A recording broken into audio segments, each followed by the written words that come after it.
Look, Mama, we did it. I'm Anna Rumor with Pop Culture. And I'm Nick Valdez from comicbook.com. And this is Dragged, where we offer up our unfiltered opinion about RuPaul's Drag Race, because it's time to crown a winner of All Stars 8 and the winner of the Fame Games. Yes, we're going in on that finale. Nick, what did you think about this episode, this season? Oh, I'm so sad that it's all coming to an end. What a weird and wild season, right? It just we had Heidi quitting, we had RuPaul coming out to make sure another queen didn't quit. Yeah, then we had the Fame Games, which was just an all new thing, and we had the talent show super late. We had the makeover challenge super late, and a top 2 for the first time. Just what a season. Truly, what an odd way to end the season too, because I enjoyed this episode, but it just felt like maybe we do need more than 2 finalists. There was a lot of filler this episode.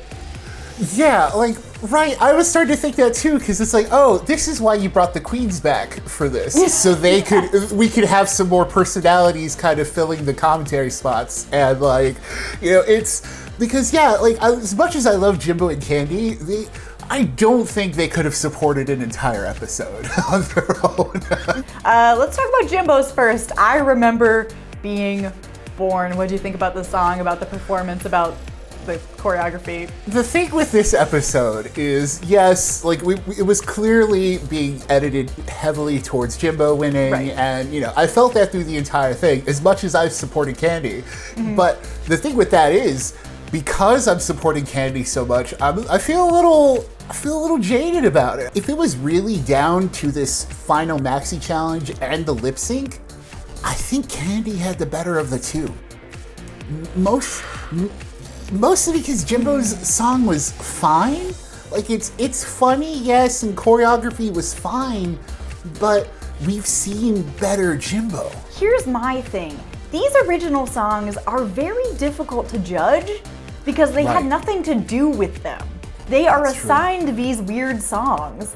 And I'm gonna be honest, I didn't like either of them this year. I rarely like the finale songs. There are a few, I liked Sasha's last season. Oh, the goddess? Yeah. Yeah, that was good. But most of them, I genuinely don't enjoy. And I didn't like either of their songs. And the choreography, again, wasn't the greatest choreo. It wasn't super interesting. Their performances weren't super interesting, but they're just being told what to do and doing it. So I'm I don't know how much of this I can really judge other than your execution of the choreo. And there I agree with you that Candy is better dancing than Jimbo, no duh. Yeah, it definitely feels like this is all just a formality. This is just an extra thing they need to do for the finale. If this were a proper season, then this is all just leading up to the Sasha Colby win, Right. and this is what it felt like, of course, neither of the songs, come close to Not a Soul Can Clock, but I do have to admit, I did love the cheesiness of Pay Me and Money. That Pay Me and Money line, I was like, yes! I'm glad that you like it. Yes. It wasn't horrible. I remember being born, I actively didn't like. Pay Me with Money, I was whatever.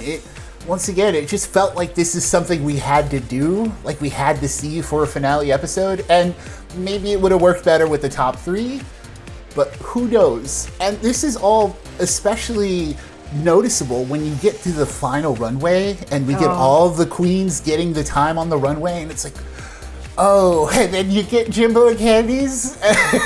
So let's talk about this. Oh my gosh, yeah. Let's talk about this.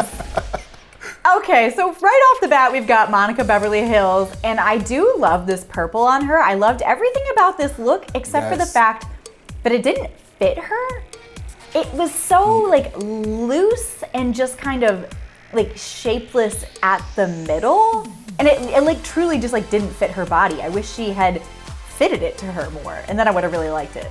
Yeah, it felt boxy, and it wasn't really hugging her in the right places, which is a shame because she looks gorgeous in it. That lavender, perfect color for her. Like I was just stunned, and you know, her face is gorgeous, hair gorgeous, everything. But yes, it was a shame that the dress didn't fit. Yeah, it was just like one tiny detail, but it threw the whole look off for me. But next up we had 𝐏𝐶𝐻𝐃, who, oh my God, this big silky coat. She looks like an actual queen. She looks so beautiful in this, and I love these like pastel-y colors on her. Oh, she was gorgeous. This is a finale look. Yes, Yeah. this is the 𝐏𝐶𝐻. Like, 𝐏𝐶𝐻's been killing it on the Fame Games look. I'll just give her props there. She has been killing it.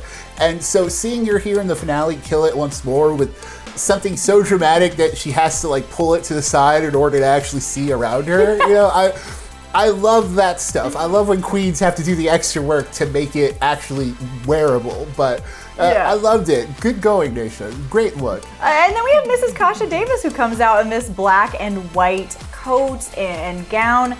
I love this. It's really beautiful. The only thing that I would do if I had to change anything is I don't love the stripes on it. I would make it all that kind of other pattern, just because I thought that was more in line with the silhouette of the gown. Yeah, I feel the same way. It looks good, and I'm glad that Mrs. 𝐏𝐶𝐃 Davis had these final 2 episodes to kind of really get back into the swing of things and really have fun on the show, because now I love her more than ever because of those final 2 especially. And so this look, I was like, this is fine, but you know. It's good for what she normally is doing, and I guess that sounds shitty, but like, I guess I do mean it that way. I still love her, okay? Yes, this is the point I'm trying to make too. It's like, I love you, Mrs. 𝐏𝐶𝐃 Davis. Yes. And that look, I loved you in that look, but you know, we've seen some other queens who do much better.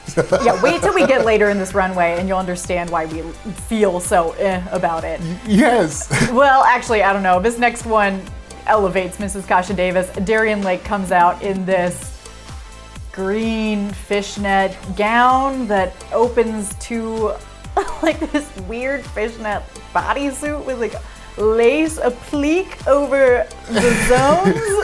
What? I mean, shout outs to Darienne Lake. She's clearly like, this is the all-star version of her I wanted to see. You know, she's in love with her new figure, and I love her that she loves it.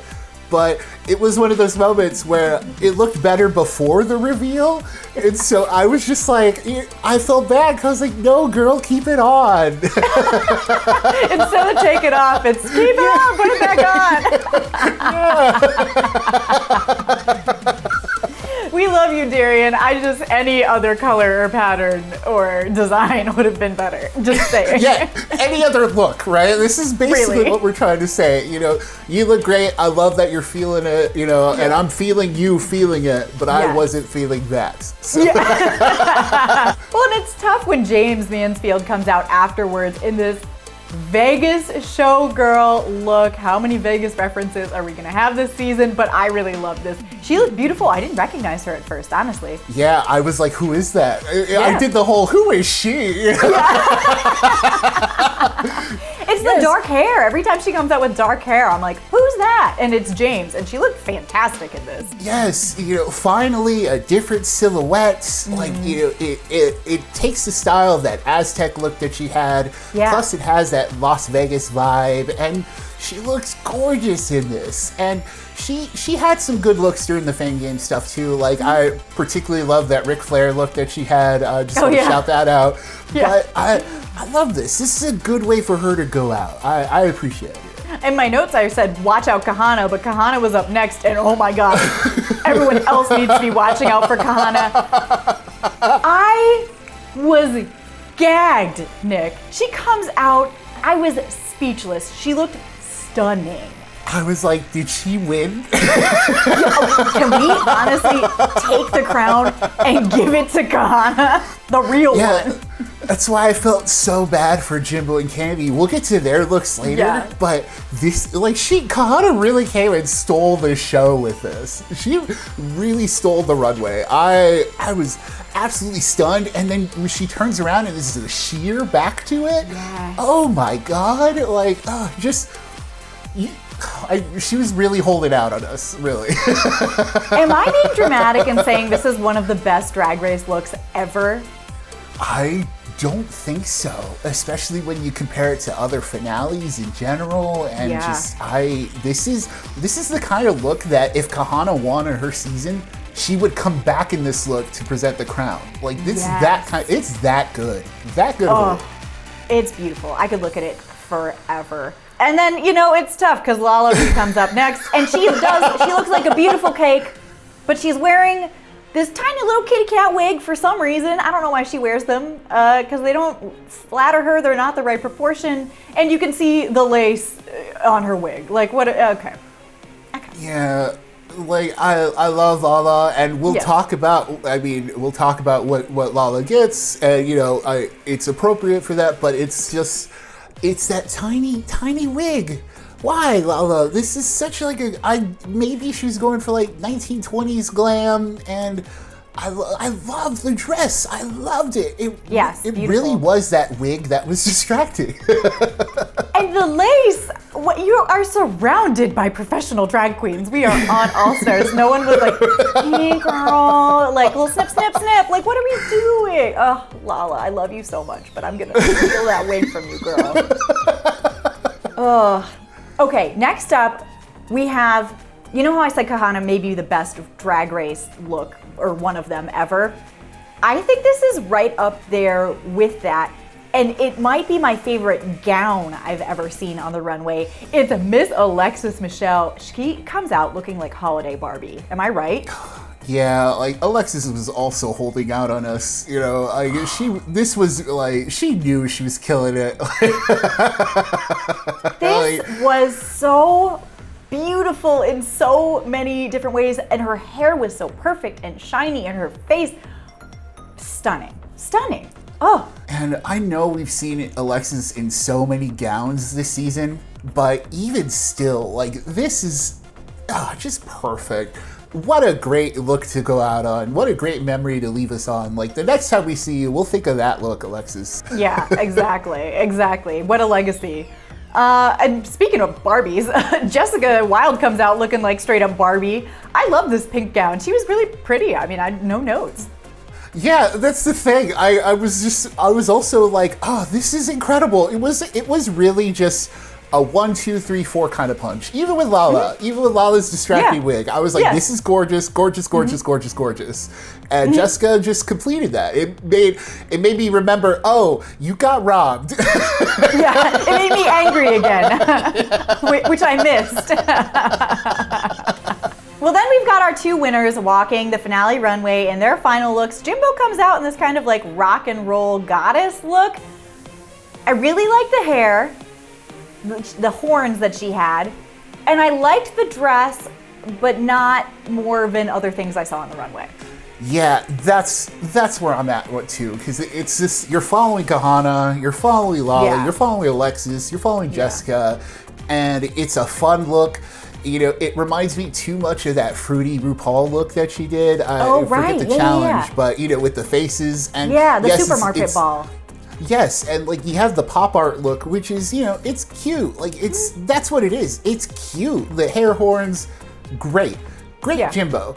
But also, we've seen better Jimbos, and we saw much better on the finale runway already. It's just unfortunate placement to be in the top 2 at this time. Yeah, especially when you're okay, they're about to crown her, right? And this is what I don't know, it's just not as good as Alexis's or Kahanna's. But it is better than Candy's, because she comes out looking like a Tweety Bird in the worst way. I hate this dress so much, and I hate this wig so much. I do like the color, and I will give Candy that. It's a beautiful color on her, and her face looks great, but I hate everything else about it. Unfortunately, I do have to agree. She looks great in yellow. Candy in yellow are some of my favorite looks. My favorite look from her in season 13 was her yellow one with the flowers and all that stuff. Oh, that was so beautiful. Mm-hmm. Yes, so she looks gorgeous in yellow, but that did not translate here. I don't know if it was because proportions felt off. It felt like the bottom of the gown was much bigger than the top. It felt off. And then of course, the baby hair again, where where this was the time to do something wild and dramatic and like to really sell the look. But you know, she went for more demure glam and didn't quite nail it. The bottom to me looked like someone had literally hot glued like boas you get from Joanne Fabrics onto a dress. And then the top just didn't like fit, or maybe that's what it's supposed to look like and I just don't like it. Like I can't tell, but I didn't like it, and that was kind of a bummer because Kandy turns a look when she's got it. Well, it's time to crown the winner of the Fame Games. What is it? Our famous queen? I don't remember what the technical term for it was. But were you surprised that it was LaLa Ri who won the $60,000? So no, but maybe earlier in the season I was saying Kahanna or Jessica. That's the thing, is I was also feeling a little robbed for Jessica because, you know, she killed it this season too. Yeah. You know, and in this with Kahanna, she had like the best looks in the Fame Games overall. And Lala's looks aren't the best, but that talent show ended up counting for a lot of it. And that's the thing, if we would have saw that talent show in the beginning of the season, I probably would have had a much different perspective of Lala overall. Like, I loved her. I loved her being elegant. She immediately made the episodes better again when she came back to do like the confessionals on the side and give us the actual information. And so, like, just as a season overall, I get it. I appreciate Lala. You know, in the moment, I was like, oh, should have been Jessica. But now that I've had time to think about it, yes, Lala, you did it. Congratulations, you deserved it. And with that, it is time for our final lip sync to Do You Wanna Funk? Okay, here's what I think about the final lip sync. I'm curious to know what you think, because I know you thought that Kandy did better. I think Kandy would have done better if she was up against, I don't know how to explain this. I feel like Jimbo's silliness neutralized Kandy's fierceness, and it made it not as fierce, if that makes sense. Because everyone was laughing, I feel like people were not like tuned in to her doing a really good job lip syncing and being like hot. I don't know, what do you think? No, I think you hit the nail on the head. Jimbo was ultimately, you know, they went on full clown display, and you know, I appreciated that for what it was, but you know, it's also very distracting when you have you have giant parts just floating around, and then a phone coming out and confetti. And as much as I love like that Jimbo had all this stuff on them, it's just like Kandy really killed that lip sync. She performed incredibly. It's just, you know, this whole episode, spoilers, or let's get into it. Jimbo was ultimately crowned the winner of All-Star Season 8. And this episode kind of felt like it. It felt like this whole time there was really no like tension in terms of like, it's like what we did with season 15. We're like, that's Sasha Colby. You're not gonna not crown Jimbo. Jimbo has killed this entire season, has run circles around the other competitors, and the other competitors did well. So it's Jimbo's season to take. It was good to see him take the crown, and it was all kind of felt like formalities at this point.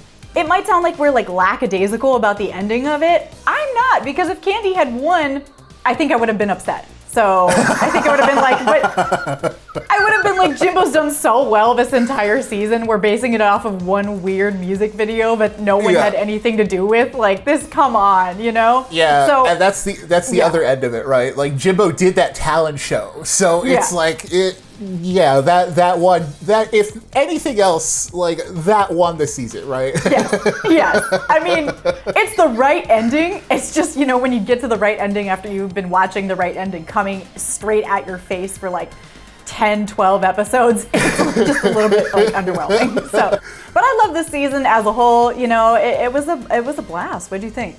No, I completely agree. I loved it.